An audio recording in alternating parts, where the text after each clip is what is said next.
Você não deve colocar todos os seus ovos numa cesta só. Você provavelmente já ouviu essa frase quando estava conversando com alguém sobre investimentos. Tá, mas o que essa frase significa? O que é essa cesta? Bom, a cesta nada mais é que risco. Então a gente já está entendendo que investir é tomar risco. Ok, mas se eu tiver mais de um risco, ou seja, mais de uma cesta, eu estou evitando de ter risco? Ficou meio confuso. Vamos imaginar o seguinte. Vamos imaginar que na verdade você só tem ações. Na verdade você só tem uma ação, a Petrobras. É uma ação de uma empresa, de um setor específico. Ou seja, se o petróleo por algum motivo for afetado, a sua ação vai ser afetada e o seu patrimônio também.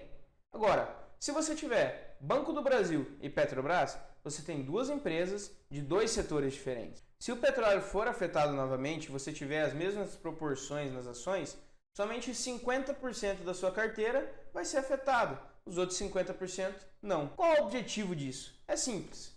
Experiente ou iniciante, todo mundo que faz um investimento está se expondo a um tipo de risco.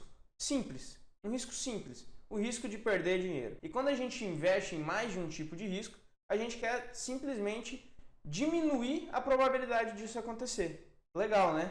O nome disso é diversificação e é extremamente importante para uma carteira saudável. A diversificação ela acontece dentro da renda fixa e também dentro da renda variável. Veja, aqui já está diversificado. São duas classes de ativos, são ativos diferentes, com características diferentes. Aqui a gente tem ideia de quanto vai receber, ou seja, a volatilidade é um pouco menor. Já nos ativos de renda variável, a gente não tem ideia de quanto vai receber. Além disso, você tem que entender exatamente quais são os tipos de risco antes de fazer um investimento, para também poder fazer a diversificação. Se você quer entender um pouco mais sobre risco, tem um vídeo aqui no meu canal falando especificamente sobre os principais riscos. Mas eu vou te dar uma ideia.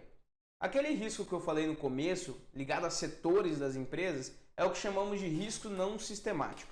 É o risco, como eu disse, ligado aos setores. Agora, existe o risco sistemático, que é aquele risco onde todo mundo é afetado, todo mundo é incluso. Por exemplo, uma guerra ou o coronavírus. Todo mundo acabou sendo afetado, tendo que ficar em casa, enfim, esse tipo de coisa.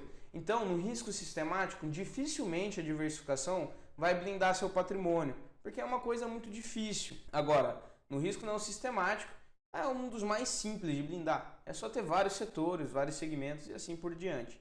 A diversificação ela tem que ser extremamente bem feita, por isso é importante que você procure um profissional de investimentos para te auxiliar. Mas só para concluir, entenda a diversificação como uma lupa.